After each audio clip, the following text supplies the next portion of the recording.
마태복음 13장 31절부터 35절 읽고 말씀을 전하겠습니다. 신년도 들어서 계속해서 비유를 설교를 하고 있습니다. 예수님이 이제 비유는 뭐가 핵심이냐? 하나님 나라의 비밀, 즉 감추인 것을 드러내는 것이 비유의 목적이라고 그랬어요. 그래서 이제 비유라는 건 감추인 것을 드러낸다. 그래서 이것을 이제 이 신학적 용어는 미스테리온, 비밀이라고 했어요. 여기서 미스테리라는 영어가 나오거든요. 신비한 것이 아니라 숨겨져 있다가 예수님에 의해서 비로소 그 의미가 드러나게 된 것. 이게 하나님 나라의 비밀, 미스테리온 이렇게 얘기하는데, 예수님이 비유를 하신 것은 다 하나님 나라의 이 비밀을 알리기 위해서 그렇게 하신 겁니다. 그렇게 비밀을 알리게 하셨고요. 그러니까 이제 예수님에 의해서 비로소 의미가 드러나는 사건이 있어요. 그 전에 왔던 선지자들이나 이런 사람들은 몰랐어요. 심지어는 예수님이 보라, 세상 죄를 지고 가는 하나님의 어린 양이다 라고 소개했던 세례 요한조차도 이 비밀은 몰랐어요. 근데 예수님이 오셔서 드디어 처음으로 하나님의 창세로부터 감추었던 것들을 드러내는 일을 하셨는데, 이게 뭐냐면 그 메시아닉 시크릿이라고도 이렇게 얘기해요. 메시아의 비밀이다 이렇게 얘기하는데, 그 전까지는 선지자들이 다 어떤 생각했냐면 메시아가 오면 이 세상에 파라다이스가 이루어진다고 생각한 거예요. 악인들은 다 사라지고 정의와 평화와 사랑이 가득 차서 이 땅에 정말 낙원이 이루어진다 이렇게 생각했는데, 예수님이 와가지고 야, 그건 너희가 지나치게 하나님의 비밀을 모르고 가진 기대다. 그 하나님 나라가 오긴 오는데 메시아가 오는 것이 두 번에 걸쳐서 온다. 내가 지금 온 건 내가 초림, 첫 번째 온 것이고, 본인이 이제 십자가에서 죽으신 다음에 부활하셨다가 나중에 또 온다. 재림. 그리고 그때는 하나님 나라가 이루어지지만 초림서부터 재림 사이에는 너희가 기대했던 그런 완전한 하나님의 정의와 사랑과 평화가 이루어지는 그런 세상 안 온다. 이게 비밀이었어요. 그 전에 사람들이 다 몰랐던 거예요.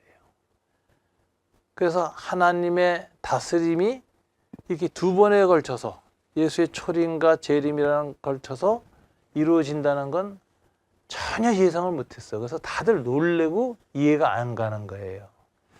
근데 이 부분을 설명하기 위해서 가장 좋은 게 비유를 드신 거예요. 비유. 비유를 보면 이 의미를 알 수 있는 거예요. 오늘 비유의 본문을 하나 읽었는데 이런 비유를 들으셨습니다. 또 비유를 들어 이르시되 천국은 마치 해놓고 이제 비유를 하셨는데, 사람이 자기 밭에 심은 겨자씨 하나 같으니 이는 모든 것보다 작은 것이로되 자란 후에는 풀보다 커서 나무가 되어 공중의 새들이 와서 그 가지에 깃들이니라. 천국을 겨자씨에 비유했어요. 그런데 나중에 커서 온갖 새들이 깃들이고 이러는 것은 그 당시 유대인들도 다 아는 거였어. 천국은 굉장히 막 어마어마하게 이 땅에 그렇게 왕성하게 임한다. 다 메시아를 기다렸던 사람들이 똑같은 기대를 하고 있었는데, 오늘 이 비유를 통해서 의외 새로운 예수님만이 드러내는 비밀이 있어요. 전엔 몰랐던 게. 그게 뭐냐면 가로수 이 밭에다 갖다 심은 겨자씨 같으니 모든 씨보다 작은 것이로되. 작은 겨자씨라는 거, 천국이. 이게 의외예요. 그 당시에는 천국이 온다 그러면 경천동지하면서 올 줄 알았거든요. 로마 제국 다 무너지고 악인들은 다 죽고 막 정말 전 세계가 완전히 그 우주 질서가 바뀌는 그런 경천동지할 사건으로 하나님 나라가 임할 줄 다 기대하고, 메시아 예수가 와서 예수가 그 일을 이룰 거라고 다 내다보고 있었는데, 오늘 이 비유를 통해서 엉뚱한 소리 하는 거예요. 겨자씨 하나처럼 작은 것이다. 작게 온다. 아무도 하나님 나라가 크고 위대하고 어마어마하게 온다고 생각하고 있었지, 이렇게 작게 올 거라고 생각을 못하고 있었는데, 나는 이게 하나님의 숨겨진 비밀이다. 이제 너희한테 알려준다. 겨자씨 하나처럼 작은 모습으로 초라하게 온다. 이렇게 얘기한 거예요. 그렇죠. 예수님이 그랬죠. 예수님이 오셨을 때 어마어마한 왕으로 알렉산더처럼 오지도 않았고 시즈처럼 오지도 않았습니다. 하나님의 왕 되심을 나자렛 몫으로 오셨어요. 그리고서 3년 동안 가르치셨다가 십자가에서 못 박혀 죽으시는 그런 모습으로 오셨거든요. 그러니까 그분을 메시아로 믿는다는 게 굉장히 어려웁니다. 그 당시에 메시아에 대한 기대가 완전히 무너지는 예수예요. 그러니까 많은 사람들이 예수님을 안 믿는 이유가 뭐냐면 그 사도들이 복음 전할 때 사람들이 예수님 십자가에 매달려 있을 때 지나가면서 머리를 쩔레쩔레, 복음서에 그렇게 돼요. 머리를 절레절레 흔들면서 아하, 네가 메시아라고 하더니 너부터 거기서 내려와서 너부터 구원하라. 그러면서 지나갔다는 거예요. 그러니까 이 아주 보잘것없는 모습으로 온 하나님의 통치를 이해하지 못했고 받아들이지 못했어요. 이게 이제 천국의 독특한 특징입니다. 그래서 이런 것은 이제 작은 모습으로 하나님 나라. 그다음에 두 번째 비유가 또 천국은 마치 여자가 가로 서말 속에 갖다 넣어 전부 부풀게 한 누룩과 같으니, 여기도 천국은 가로 서말 속에 숨겨져 있는 누룩이다.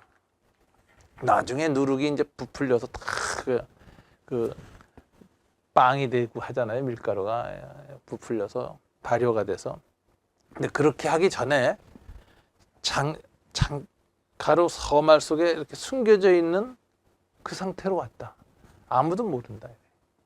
뭐가 밀가루인지 뭐가 발효하는 누룩인지 모르는 상태로 왔다. 메시아가 왔는데 이렇게 세상에서 숨기운 모습으로 아무도 모르는 방식으로 왔다는 것이 이게 비밀이다. 그리고 이 비밀을 아는 자만이 예수님을 메시아로 그 신앙을 알게 돼요. 십자가에 죽은 사람이 신이라고 어떻게 믿느냐고. 무슨 신이 와서 죽냐고. 근데 그것을 의미를 깨달은 사람만 이제 신앙생활을 하게 되는 거니까 지금도요. 유대교에서는 예수를 신으로 인정하지 않습니다. 선지자 중에 하나로 봐요. 그런데 왔다가 죽은 사람 이렇게 봐요. 그 다음에 이슬람교에서도 그렇게 봐요.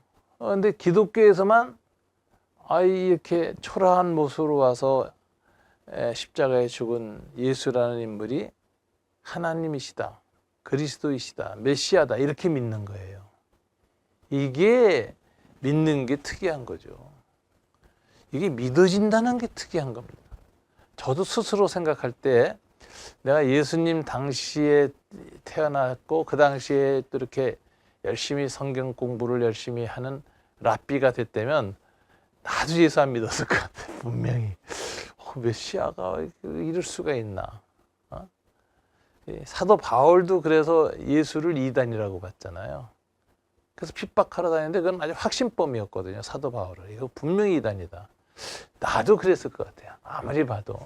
그만큼 예수님에게 통해서만 나타난 새로운 계시가 있는데 이거를 알기가 어려워요. 그래서 이제 예수님은 이 비밀을 아는 것이 너희에게는 허락되었다. 제자들한테 얼마나 이게 큰 복인지 모른다. 너희 귀는 들음으로 너희 눈은 봄으로 복이 있도다. 이전의 선지자와 의인들이 이것을 보고자 하고 알고자 했어도 아무도 알지 못하였느니라. 그러나 너희들은 이것을 아는 것이 허락되었다. 그래서 내가 비유로 말했기 때문에, 비유로 말하면 사람들이 못 알아들어. 비유니까. 비유는 은유법이거든요. 직설법이 아니라. 근데 은유법은 설명을 해줘야 알아듣는 거예요. 근데 예수님이 사람들한테, 대중한테 얘기할 때는 설명 없이 비유만 하고 또 끝내니까 다 못 알아들었어요. 근데 제자들만 모아놓고 오늘 설명을 하세요. 이 설명을 듣는 것이 하나님의 비밀을 아는 거예요. 이게 허락되었다는 것이 얼마나 큰 복인지 아느냐. 주님이 이러셨어요. 그래서 이 자리에 계신 여러분들도 예수님의 비유를 듣고 예수님의 설명을 듣는 것은 큰 축복이고, 이건 하나님 나라의 비밀을 아는 것이 허락된 자들이다. 이걸 우리가 마음속으로 생각해야 됩니다. 여기서 저는 오늘 이제 본문에서 강조하고자 하는 것은 그거예요. 은닉성, 하나님 나라는 숨겨져 있다. 여기 보잖아요. 겨자씨 숨겨져 있고 가로 서머 속에 들어가 있는 누룩. 이 숨겨져 있다는 특성을 우리가 잊어버리면 안 된다. 한국 교회는 이 하나님 나라의 은닉성을 잘 모릅니다. 왜? 교회가 많고 자유롭게 복음이 전파되고 흥황하게 일어났던 과정을 거쳤기 때문에 교회가 늘 이 조용히 겸손히 숨어서 일하지 않아요. 늘 나서고 그리고 아주 공격적이고 그 다음에 막 드러내고 그래서 이제 영어로는 어그레시브 하다라고 그러는데 굉장히 사람들한테 불편하게 해요. 안 믿으면 안 될 것처럼 하고 아예 죄인이라면 자기가 죄인이라 그러는 거는 그냥 그나마 들을만 하고 너무나 또 자기가 죄인이라 가슴을 치고 그러면 너무 그럴 필요 없다고 위로해 줄 만한데 너도 죄인이다 그러면 얼마나 화가 나요. 아니 나보고 죄인이라 그래? 근데 이제 아유 길거리에 서서 죄인들아 뭐 회개 안 하면 다 지옥에 간다 이러니까 얼마나 이 기독교가 이게 그 공격적인 거예요. 이렇게 된 데는 서구 선교사들이 동양에 와서 맨 처음에 복음을 전할 때 동양 사람들을 미개하다고 봤어요. 그래서 이제 굉장히 그 멸시하면서 선교를 했는데 이거 제국주의적 선교 방식이라고 합니다. 그래서 우리가 잘난 사람이고 너희들은 못난 사람이다. 이런 우월감을 가지고 했어요. 그래서 이제 우리 이만열 선생님이 이제 국사학자고 기독교 역사학자신데 그분이 그런 얘기를 했어요. 언더우드 아펜젤러 같은 사람들이 선교사로 올 때 나이가 24살, 5살 그랬어요. 굉장히 고결한 사람들이었어요. 서구의 그 산업화를 통해서 물질 문명이 그렇게 발달하고 그러고 살던 사람들이 전깃불 하나 없는 한국에 와서 조선에 와가지고 그렇게 힘들게 살면서 복음 전한다는 건 고결한 희생 정신입니다. 아무나 하는 거 아니에요. 그리고 선교사님들이 얼마나 한국에 많이 와서 콜레라나 이런 풍토병에 많이 걸렸는지 선교사 자녀들이 그 선교사 무덤에 가면 잔뜩 있어요. 그러니까 선교사들이 얼마나 자녀와 자기를 희생하고 선교사님들 자신들도 목숨을 많이 버렸고 그렇기 때문에 정말 고결한 분들이 왔어요. 이제 그럼에도 불구하고 이런 얘기를 하더라고요. 이 조선이나 동양의 정신세계를 그분들은 파악하지 못했다. 유교 경전도 안 읽었고 노자 장자도 몰랐고 불교 세계도 몰랐고 그다음에 이제 조선 사회의 성리학이라든가 이런 유교의 그 철학적 세계를 전혀 이해하지 못한 상태로 산업혁명에 뒤져서 물질 문명이 발달하지 않고 정부 따마 하나 없는 그런 사회에 사는 사람들이라고 생각해서 미개하고 그래서 내가 가서 그냥 가르쳐주고 해야 된다. 이런 자세는 어쩔 수가 없었다. 그 당시 모든 서구 선교사들이 그랬다. 그래서 자연스럽게 인격이 고결한 사람이고 한국 민중을 그렇게 사랑했음에도 불구하고 맨 처음에는 굉장히 이 미개한 사람들 가르치듯이 그렇게 복음을 전파했다. 근데 이제 한국 교회에 처음 선교사한테 복음을 받은 그 분들이 또 다 그걸 배웠어요.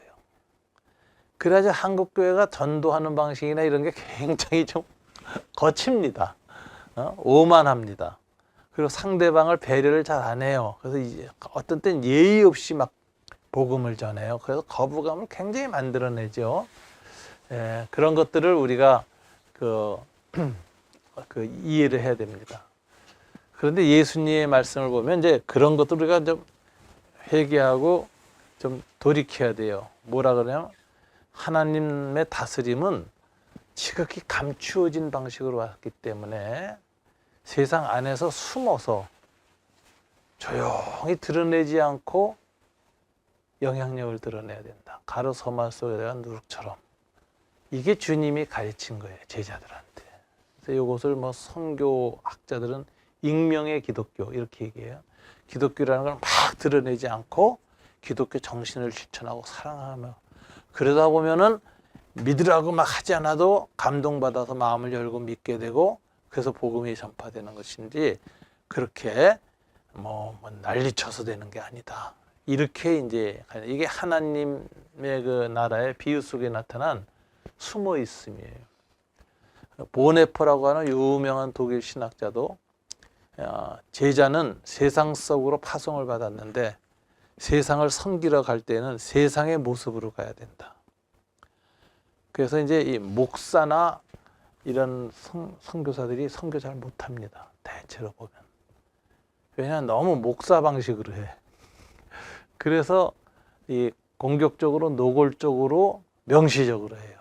먼저 섬기지 않고 먼저 교회당부터 짓고 전도부터 하고 그래요. 이게 이제 말하자면 서구의 선교 방식을 우리가 그대로 불려받은 거예요.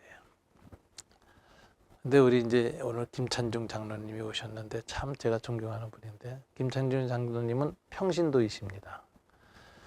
캄보디아 가셨는데 그 선교 방식이 비즈니스맨으로서 어떻게 선교하느냐. 그래서 거기에서 비즈니스를 하셨어요. 근데 제 목사 동기들 가운데 똑같이 비즈니스부터 하겠다 그러고 간 사람들이 있는데 대부분 비즈니스 실패하고 본국에서 후원한 사람이 보낸 돈 다 날려 까먹습니다. 아주 많이 봤어요. 왜냐하면 비즈니스맨이라는 게 전문성이거든요. 한국에서 비즈니스맨으로서 이미 성공한 사람들, 거기에 검증되고 훈련된 사람이 가서 해도 어려운데, 인맥도 없고 말도 다르고 언어도 다르고 문화가 다른데 얼마나 어려워요, 비즈니스 한다는 게. 근데 훈련이 안 된 사람들이 가서 비즈니스 하니까 다 돈하고 시간만 날리죠. 또 비즈니스 하다가 좀 잘못되면 사기꾼으로 몰리기 딱 좋습니다. 그래서 비즈니스를 했던 분이 가야 돼요. 근데 우리 김성 교사님은 비즈니스맨으로 가셨어요. 그리고 거기에다가 아주 전략적인 투자를 잘 하셔가지고 비즈니스가 성공하셨어요. 그리고 성공한 열매를 한국으로 갖고 오지 않고 거기에 가난한 사람들, 어려운 사람들, 학생들, 미래에 투자를 다 하세요. 그래서 거기서 빌딩을 지어서 학사들, 푸놈펜까지 온 시골 학생들은 어디서 먹고 다냐고, 대학은 다녀도.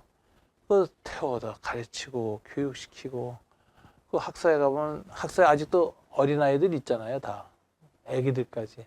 이제는 애기들 안 하시나? 스태프들 가족. 스태프들 가족들하고. 그래가지고 젊은 사람들 다 해서 지금 거기 이제 젊은이들이 거기서 한국어 배우고 한국으로도 일하도 오고 할 수 있는 그런 그 비즈니스 센터로 해서 푸놈펜에 있는 젊은이들을 지금 양육하는데, 그걸 통해서 참 그 사람들이 고마워하고 마음이 열려서 뭐 강요하지 않아도 예수를 믿는 사람들이라고. 또 제가 함께 선교사님이 갔던 저 북부 베트남 지역의 국경 지역은 뭐 그 당시는 1박 2일 갔어요. 그죠? 한 20시간 걸려서 간 것 같아. 도로도 비포장 도로인데 뭐 다. 제가 그 오지에 비행기 타고 가봐서 그렇게 비포장도를 오래 달려가 보니 그때 처음인 것 같아. 하더니 거기에 있는 소수민족들은 국민학교도 없어. 거기엔 정부가 뭐 학교도 안 해. 근데 다 학교 지어주시고, 그리고 거기에 그 주민센터 만드시고, 다 교육하고 이래가지고 지금 막 훌륭하게 5개의 공동체가 생겼고, 그렇게 하고 이제 그분들이 그렇게 사역을 잘해요. 애들이 다 잘하고. 20년이 지났으니까 다 이제 세례받고 다 하고. 그 다음에 다들 어디서 먹고 사냐? 고문 농장에서 일해서 다 월급 받고 일하고 하면서 같이 그 자립해서 하는 공동체를 하셨는데, 저는 이게 이제 드러나지 않는 방식으로 하는 선교의 좋은 모델이라고 생각합니다. 나 오늘 오셔서 아까 내가 딱 본문 봤는데, 아까 이유식 목사님 읽은 본문은 이게 다음 주 본문이에요. 다음 주 본문. 제가 이렇게 바꿨잖아요. 그 다음 주 본문인데 내가 착각한 거예요. 오늘 본문이 오늘 읽은 게 맞아요. 이게 그 숨어 있는 하나님 나라. 이게 선교의 가장 예수 선교의 핵심입니다. 그래서 초대교회도 다 가서 그 사회 속에 숨어 들어갔어요. 가장 선교 잘한 공동체 선교 역사 중에 하나가 AD 1세기부터 8세기까지의 선교사들인데, 이건 뭐냐면 바울이나 이런 사람들이 이제 그레코 로만사에 복음화를 해서 AD 4세기에 이제 로마 제국이 기독교화됩니다. 기독교 공교회가 돼요. 그래서 이제 지중해 연안의 그레코 로마는 다 기독교가 됐어요. 여기에서 사도들로부터 예수님의 복음을 받은 사람들이 이제 스페인 피레네 산맥 넘어 또 알프스 산맥 넘어 유럽으로 가는데 거기에는 바바리안이라 그래가지고 야만족들이 있었어요. 국가도 없었고 언어도 없었어요. 그한테 복음 전하기 위해서 들어가는데 들어간 방식이 뭐냐 딱 두 사람씩 들어갑니다. 그래서 가서 제일 먼저 하는 것은 거기에 가서 이 야만족들의 마을에 가가지고 공동체를 지어요. 집을 짓고 마을을 지어요. 그래서 이제 기지를 만들어요. 그리고선 야만족의 부족에 들어가요. 그럼 부족사님 저거 뭐냐? 그러거든요. 그런데 그때 이 야만족 부족들은 굉장히 우상숭배가 심했거든요. 이분들이 가가지고 복음을 전파해서 그 우상문화를 깨칩니다. 그럼 거기에서 예수를 믿은 사람은 그 부족에 두면은 못 살아남아요. 그걸 데려다가 자기네 사는 곳에 데리고 와서 같이 살게 했어. 공동체 전도라는 거. 최초에 한 거예요. 이게 수도원이 된 거예요. 이게 수도원 공동체 방식이라는 건데. 그래서 개개인을 복음을 전해서 바꾼 게 아니라 그들을 자기네들의 생활 공동체로 불러들여서 그리스도인의 삶이란 무엇인가 삶 속에서 살면서 다 익힌 거예요. 이 사람들이 또 그 같은 방식으로 복음을 전해가지고 유럽이 그렇게 해서 전체 영국까지 또 스페인서부터 여기까지 전부 복음이 전파되는데 수도원 선교 공동체 선교 방식이라고 그래요. 이걸 켈틱 미션이라고 이제 왜 요즘에 켈트족까지 가가지고 저는 이 방식이 가장 그 예수님과 사도들의 방식을 원형을 유지했던 방식이라고 생각해요. 그리고 그 후에는 기독교 국가가 다른 나라를 그 힘을 가지고 정복하면서 복음 전환 방식이고 그 제일 나쁜 방식이 십자군 전쟁이었어요. 그다음 18세기 이후에 서세동점이라고 하는 산업화 이후에 서구 사회가 아시아에 와서 복음 전했던 게 또 그 방식이었어요. 제일 나쁜 방식이었어요. 우리 선교사님이 하신 것처럼 들어가서 그 사람들의 생활 공동체를 만들고 그 사람들의 필요와 니들을 채워주고 섬겨주고 같이 삶으로 살아가면서 복음이 전파되고 그것이 확산되는 이것이 예수님의 그 하나님 나라의 비유의 핵심입니다. 은닉성이라는 거죠. 세상 속에 파묻힌다. 흙 속에 겨자씨 파묻히는 거. 가로 서말 속에 누룩 들어가 있는 거. 이게 이 두 비유의 공통점인데 은닉성이라는 것입니다. 이것을 잊지 말고 우리가 이제 그리스도에서 세상을 살 때 세상 사람의 모습으로 가서 그들이 저항감을 느끼지 않게 그들과 함께 어울려서 그들 속에서 이 정말 사랑 또 복음의 가치를 드러낼 때 그들이 마음이 열려서 받아들이게 되는 이런 방식으로의 복음 전파가 성숙한 기독교의 복음 전파입니다. 한국 교회는 지난 100년 동안 좀 덜 성숙한 방식으로 서구 선교 방식의 오류를 많이 답습했어요. 이제 앞으로는 그렇게 해가지고 이제 다 열렸던 문도 다 닫히고 있습니다. 지금 새로 문 여는 거는 공동체 생활 방식밖에 없다. 그래서 자그마한 공동체 방식으로 돼야 돼요. 그래서 요즘도 이 교회도 그런 얘기를 해요. 너무 조직화되고 큰 교회보다는 작은 가정 단위의 교회들이 소망이다. 미국이 지금 그래요. 미국이 크리스찬이라고 응답한 사람들이 그 미국 사회 그 설문조사에 보면 한 70% 나와요. 의외로 크리스찬이 많아요. 자기가 크리스찬인데 교회 나가냐 그러면 20%만 나가. 그리고 50%는 뭐 하냐? 교회 안 나가는 사람. 우리 가나안 교인이 그렇게 많아요. 그 중에 교회가 아닌데 가정 공동체로 모이는 사람들이 또 절반이 돼. 그러니까 미국은 이미 제도적 교회에서 가정 중심의 교회로 이렇게 바뀌었는데 그 이유가 뭐냐? 제도적 교회에 가서는 깊은 인간적인 연대와 사랑을 못 느낀대. 그냥 피상적으로 만나고 들어온대. 항상. 그래서 이 사랑의 피상성 때문에 지친다는 거야. 근데 이제 이렇게 작은 공동체가 되면은 서로를 깊이 알게 됩니다. 또 깊이 섬기게 됩니다. 그래서 이게 지금 전 세계의 새로운 21세기의 기독교 선교의 모델로 바뀌고 있어요. 근데 제3세기도 마찬가지입니다. 가서 이렇게 정말 생활 공동체를 세워서 그 안에 사람들을 끌어들여서 키워내는 방식, 이게 느린 것 같아도 제일 빠릅니다.